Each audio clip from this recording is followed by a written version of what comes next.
Saya yakin rileks wali di Bang Pak Rektor. Saya yakin itu. Karena wali itu lebih dekat Allah. Sehingga orang dulu itu saya ulang lagi ya, ada satu kearifan namanya hidup itu apa? Hidup itu adalah cari sebanyak mungkin supaya hidup itu tidak tergantung pada banyak hal. Jika misalnya cara berpikir orang-orang modern itu sebenarnya banyak orang-orang ilmuwan yang nggak ngagumi Amerika. Bukan karena angkuh ndak. Untuk mempertahankan kebesaran negara sebesar itu, kebutuhan listriknya besar, kebutuhan tentaranya besar, kebutuhan apa? Sementara negara kayak Venezuela atau Swiss kebutuhannya ada banyak. Pertanyaannya, yang tergantung dengan banyak hal sama yang tidak tergantung banyak hal, itu pinter mana? Kalau dibalik pertanyaannya gitu, negara-negara maju itu tidak keren kalau dibalik pertanyaannya. Orang yang untuk mempertahankan eksistensinya banyak, butuh banyak hal, dengan yang tidak butuh banyak hal, itu pinter mana? Orang yang bahagianya nunggu jadi dokter, nunggu jadi kiai besar, kiai viral, dengan orang yang bahagia cukup dengan ngopi, itu pinter mana? Tapi kalau dibalik pertanyaannya, orang yang tahunya nikmat hanya kopi, dengan nikmat yang banyak, pinter mana? Makanya Mbah Mun tuh kalau guyon itu lucu. Aku iku saake ambek wong desa sing mlebu swarga. Saya dulu eskal mlebu swarga kok disakeni. Akhirnya beliau memberi penjelasan. Wong desa iku roe pakanan enak, iku mau kopi mbek uduk. Lah swarga iku mau nuruti sing dikarepno. Akhirnya wis mau mangan, wis ngopi, nguduk, ngopi. Wong ora roh pakanan liyane ku ora roh. Nasi mandi yo ora roh, pizza yo ora roh apa-apa. Terus saya bilang, wah lah niku nak nganti selera tentang wanita cantik. Iku juga sederhana. Rontok pesek ya wis cantik, rontok ireng ya wis. Apa bidadarinya seperti itu karena saking enggak pengalamannya. Jadi surga itu kan nuruti apa yang diinginkan. Kira-kira keinginan orang kampung kalau di surga itu apa coba? Makanan apa coba? Mana itu senangnya ketemel gemblong gitu.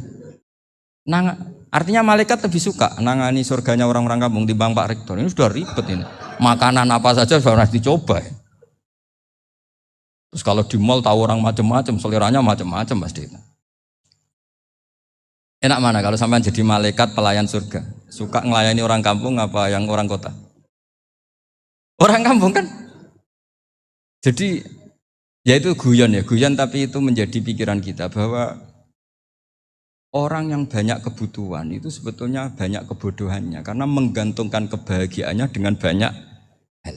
Makanya Imam Syafi'i ngendikan istighna itu apa? Al-istighna anisya'i. Yang dikatakan kecukupan adalah berusaha sebanyak mungkin banyak hal tidak kamu butuhkan. Bukan memenuhi semua kebutuhan kamu karena nafsu kamu ini tidak ada batasnya gitu. Kalau kamu penuhin nggak akan selesai. Itu ada perempuan yang kurang cantik itu minta doa saya, Gus doain suami saya kaya, terus tak guyonin, terus nggak minta. Kalau suami kamu kaya, yang pertama dirubah itu apa? Rumah supaya rumah saya bagus. Kedua apa? Mobil supaya mobil saya bagus.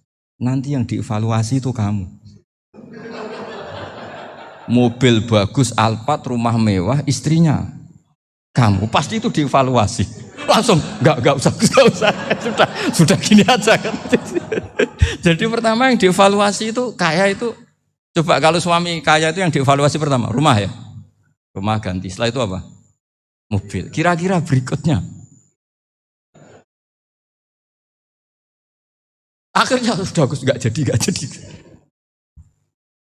Nabi Ibrahim itu pernah minta umur panjang. Keren umur panjang. Sama Allah enggak dijawab. Datang orang tua gitu mertamu ke Nabi Ibrahim. Terus disuguhi dikasih kurma. Apa itu? Kok kurma apa? Anggur yang sudah matang sekali. Sudah dimakan. Setelah dimakan meler keluar lagi. Dimakan lagi meler lagi. Terus Nabi Ibrahim masuk lagi ke kamar. Ya Allah doanya tak cancel. Nanti kalau saya tua kayak itu. Jadi Allah itu enggak jawab langsung tapi ngirimkan itu. Akhirnya ya Allah enggak jadi. Nanti takut itu. Saya pernah ngalami jadi kiai tadi ada ibu-ibu ya enggak pati cantik lah. Suaminya tuh miskin sekali. Minta doa saya supaya kaya. Bareng tak kasih pertimbangan itu udah enggak usah enggak jadi. Jadi itu kearifan. Tapi kearifan ini harus kita tanamkan. Saya enggak bisa membayangkan Indonesia yang besar ini andai kan enggak ada qanaah. nerimo ing pandum. Coba sekarang ada Covid.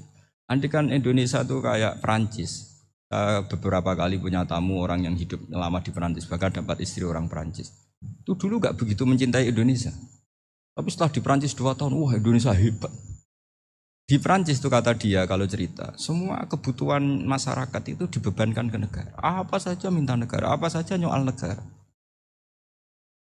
Sementara Indonesia, coba kalau Indonesia mengalami seperti ini kok tidak ada konaan, rimo ing pantum, bisa kios Indonesia. Orang miskin nyalahkan negara, kelaparan nyalahkan negara, apa saja. Ini barokahnya dididik kiai, jogeman nyalahno wong liya. Urip pun romo ing pandum, diame. Sampai gak ngerti kalau Covid. Banyak tuh orang-orang kampung itu, orang lugu-lugu itu. Mbah niki saking Covid, salam ning Covid, muga-muga umure panjang.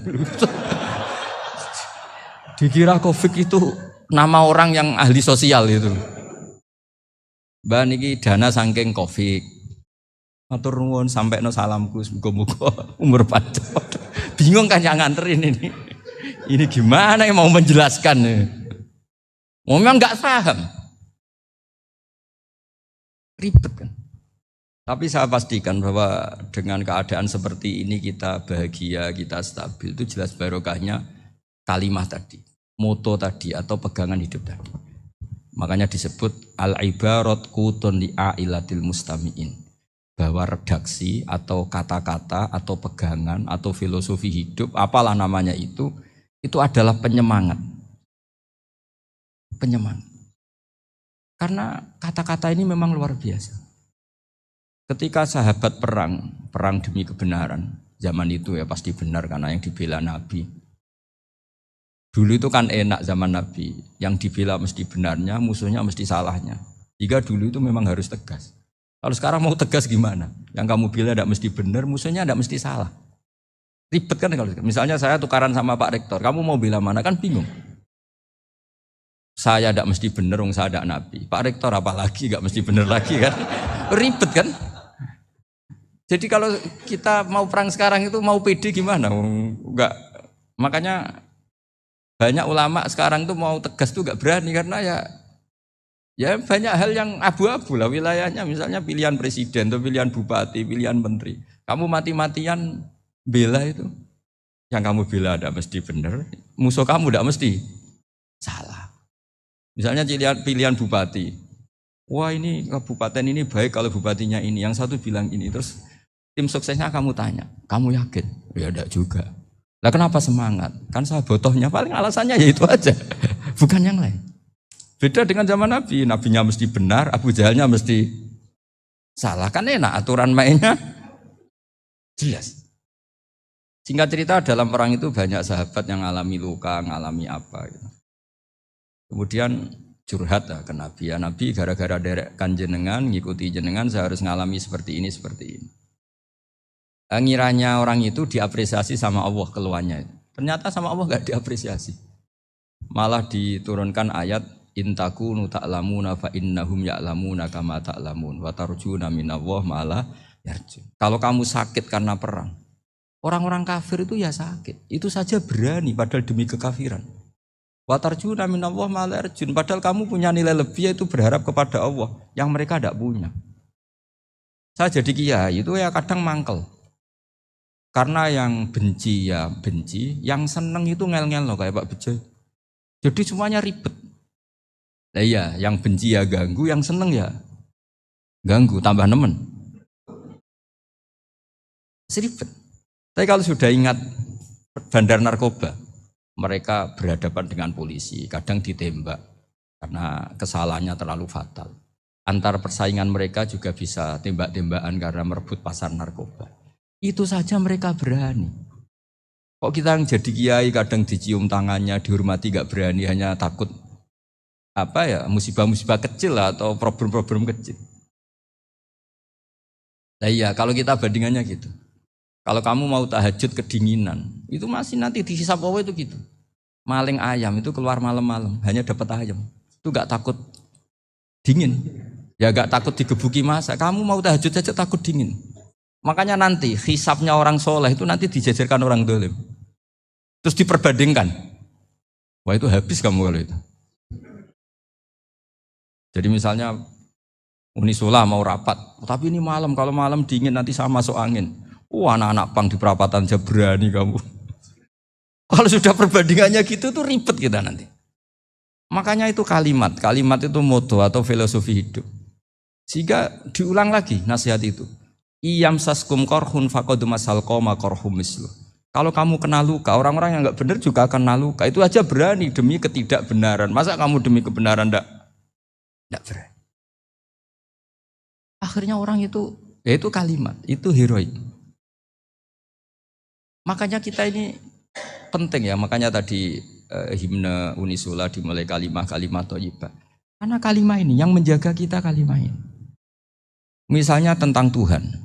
Kenapa orang Islam imannya kokoh seperti ini, termasuk yang sudah hidup di Amerika, di Australia, di mana-mana. Itu ya barokahnya ajaran atau barokahnya kalimah. Saya sebut kalimah saja pakai bahasa santri. Karena la ilaha illallah itu dalam tradisi santri disebut kalimatu haqqin alaiha nahya wa alaiha namut wa alaiha nub'ats. Ada yang riwayat wa biha nub'ats insyaallah taala minal aminin. Kenapa mereka di mana-mana meskipun sekolah di Amerika, di Australia, bahkan di Uni Soviet tetap mukmin? Itu barokahnya ajaran yang benar. Allah itu siapa? Tuhan. Tuhan itu sifat dasarnya apa? Awal. Dia harus wujud awal sebelum makhluk yang lain. Sehingga ketika ada negara yang maju, yang tertib, manajemennya tertib, masyarakatnya makmur, tapi punya Tuhan yang tidak seperti itu, tidak awal, itu sudah gak nyaman. Karena ndaklah keren Tuhan saya, karena Tuhan saya itu al-awwal, zat yang pertama. Tuhan saya keren lah, zat yang gak mati. Tuhan yang gak mati, yang gak pernah mengalami kematian. Sehingga tontonan atau yang dilihat kenikmatan-kenikmatan yang lain ini tidak mengubah dia pendirian tentang Tuhan. Karena mantapnya satu kalimat tadi bahwa Tuhan itu ya harus satu, harus awal, harus tidak mati, tidak rusak, tidak mengalami apa-apa yang membahayakan. Sehingga ketika ditawarin Tuhan yang lain meskipun menjanjikan secara finansial atau kemakmuran, mereka gak tertarik. Itu coba, itu barokahnya makmur apa barokahnya ajaran? Barokahnya ajaran, sering negara Islam itu kalah makmur dengan mereka, tapi barokahnya ajaran ini tetap apa? Tetap Islam. Makanya Nabi Ibrahim, Nabi yang sukses bikin waja'alaha kalimatam baqiyatan fi aqibi. Sehingga kita ini bekti sama orang tua misalnya, itu ya karena ajaran. Suwargamu itu karek wong tuamu, nak wong tuamu ridho, Allah ridho, nak ora ridho, Allah ora ridho. Ridho wa fi ridhol walidain wa sakhatu wa sukhtu wa fi sakhatil. Sehingga ketika ada orang tua yang agak brengsek gitu, anak-anak tetap hormat. Punya orang tua yang miskin, yang sudah miskin, tukang tombok nomor, banyak kan di kampung gitu. Ya tetap hormat. Coba kalau dari awal kita ngajari orang tua kamu hormati ya, kalau baik, kalau enggak usah. Bisa geger Indonesia. Tapi barokahnya ajaran-ajaran itu Indonesia tertib karena ada ajaran. Nah ini di sini pesantren dan Unisula semua harus berkontribusi membuat ajaran yang benar itu adalah ciri utama Islam. Sehingga Islam ini dimulai dengan ajaran kalimatu haqqin alaiha nahya wa alaiha namut.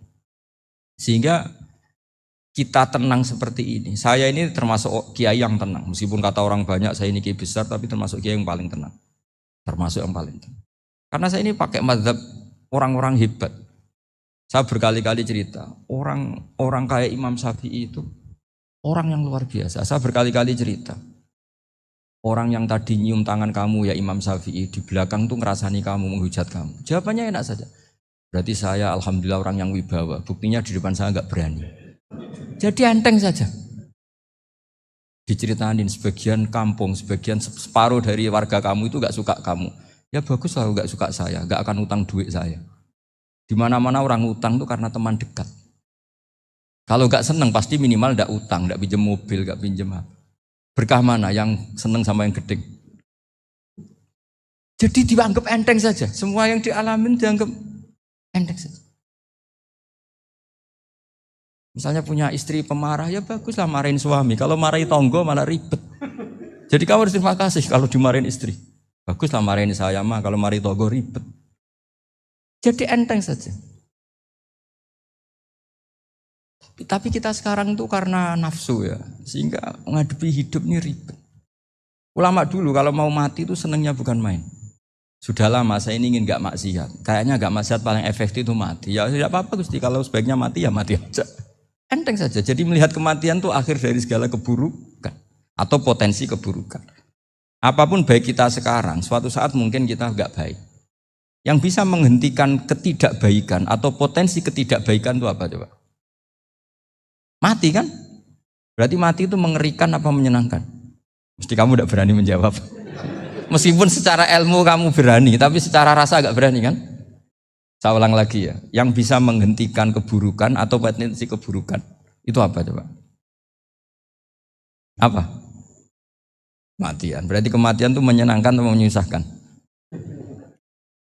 Apapun kamu tidak berani jawab karena kamu agak-agak duniawi itu kelihatannya.